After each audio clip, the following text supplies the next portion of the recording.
À l'université de Wageningen, aux Pays-Bas, le professeur Tom Dweck est l'un des pionniers de ce nouveau front de recherche sur les LED. Les LED sont un système de lumière utilisé depuis pas mal de temps. On les trouve souvent dans les maisons, dans les voitures ou sur les panneaux d'affichage. Et ces dernières années, on les voit fréquemment dans les serres pour éclairer les plantes. C'est dû au fait que les LED sont plus efficaces que les lampes au sodium traditionnelles, et aussi parce qu'on peut les installer n'importe où dans une serre. On peut les placer à proximité des plantes, contrairement aux autres types d'éclairage qui brûleraient systématiquement la plante à cause de la chaleur dégagée. À la différence des éclairages traditionnels, les LED permettent de doser précisément l'intensité et la couleur de la lumière qui touche chaque feuille. Encore expérimental il y a 3 ans, les LED séduisent aujourd'hui les cultivateurs innovants. Et chez Mark Delissen, dans le sud de la Hollande, le rythme des saisons en est déjà tout chamboulé. Normalement, le printemps est une période de pousse rapide. Pour aller de la graine à un plant de laitue qui est grand comme ça, 10 cm, normalement il faut 30 jours.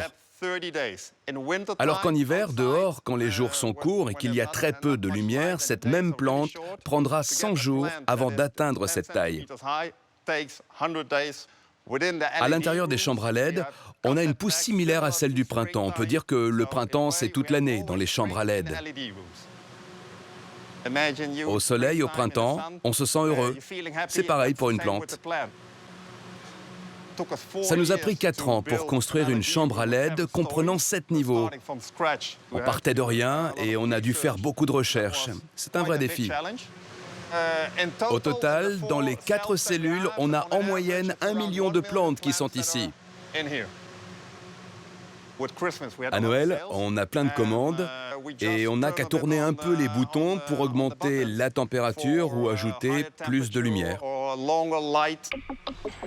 Grâce au LED, il suffit désormais de tourner un bouton pour changer de saison. Pourra-t-on demain utiliser ces technologies pour faire pousser n'importe quelle plante en n'importe quel point du globe? L'idée est désormais prise très au sérieux. À l'Agence spatiale allemande, à Brême, Daniel Schubert développe un modèle de ferme verticale. Pour lui, les progrès fulgurants réalisés dans le domaine des LED permettent enfin d'envisager le passage de la théorie à la pratique. Nous voulions concevoir un bâtiment de production qui pourrait être construit dans une mégapole comme Pékin, Tokyo ou New York pour produire de la nourriture.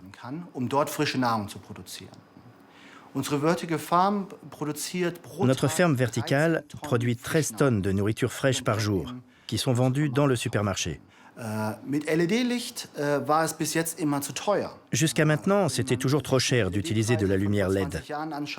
Si on regarde les prix des LED des dernières années, c'était pratiquement inimaginable d'éclairer des grandes plantations ainsi. Mais comme les LED sont devenus vraiment moins chers, il est maintenant possible de les utiliser à grande échelle dans une ferme verticale. En pratique, on voit ici les mêmes évolutions que pour les processeurs informatiques, où les puces devenaient plus rapides et efficaces tous les ans.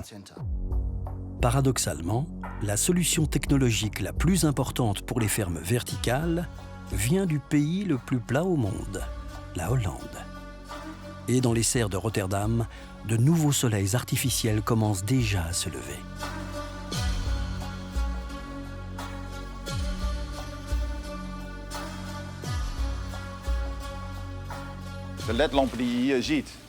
Les LED que vous voyez ici sont accrochés à cette hauteur. Une rangée est posée à 1,90 m et la suivante est suspendue 1 demi-mètre au-dessus. La plante continuera à pousser encore 2 à 3 mètres et les lampes seront donc ici, à l'intérieur de la plante.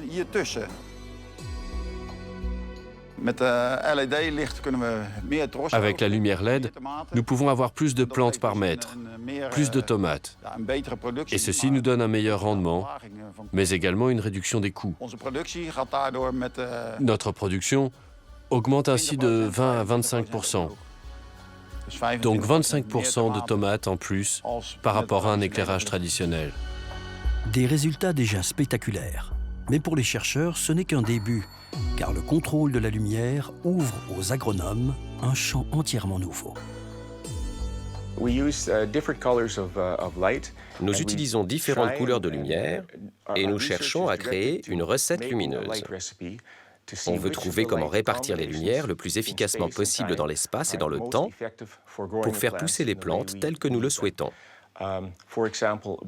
Par exemple, une lumière bleue permet de garder une plante de petite taille, le rouge permet de tirer parti au maximum de l'énergie qu'on lui fournit. La lumière infrarouge, elle, affecte entre autres la croissance et la longueur des tiges. En combinant ces différentes lumières, on peut influencer le moment de floraison, la taille des feuilles ou des fruits. On s'amuse avec ce genre de choses afin d'obtenir la meilleure recette lumineuse, celle qui fera pousser les plantes selon nos désirs. Une petite cuisine savante pour créer une sorte de soleil idéal, un soleil d'intérieur sur mesure. La lumière apparaît rose parce que les couleurs les plus utilisées dans les LED sont le rouge et une légère touche de bleu. Elles se mélangent et ressortent roses. Du rose dans une serre, c'est sympa, ça donne presque un côté disco. On n'avait pas encore envisagé les choses comme ça, mais peut-être qu'effectivement, les fermes du futur pourraient ressembler à des discothèques géantes.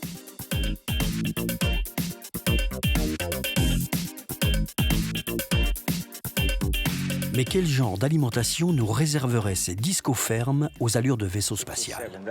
Encouragés par leur premier succès, les scientifiques continuent leurs recherches. Objectif à présent, créer le fruit parfait, la plante absolue.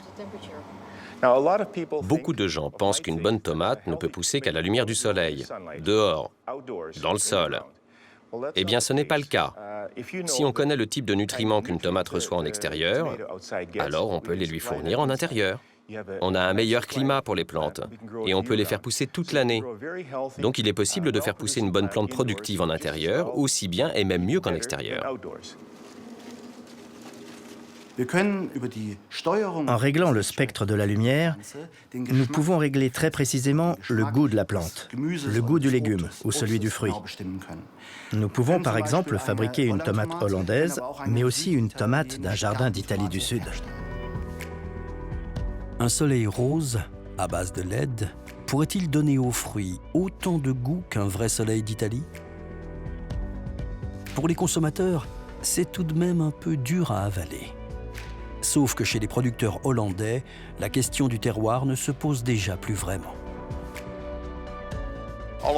Toutes nos tomates sont exportées vers l'Italie. 90 à 95% de nos tomates sont envoyées vers l'Italie. Faire mieux que la nature. Fabriquer à sa mesure et en quantité infinie le fruit que l'on se contentait jadis de cueillir sur l'arbre ou sur la tige. La science moderne a-t-elle vraiment dépassé l'imagination des auteurs de science-fiction? Pas tout à fait. Car pour l'heure, rien ne remplace entièrement la lumière naturelle. Même les serres les plus modernes au monde s'exposent autant que possible aux rayons du soleil, et les LED ne fournissent qu'un complément utile à certaines heures ou en certaines saisons.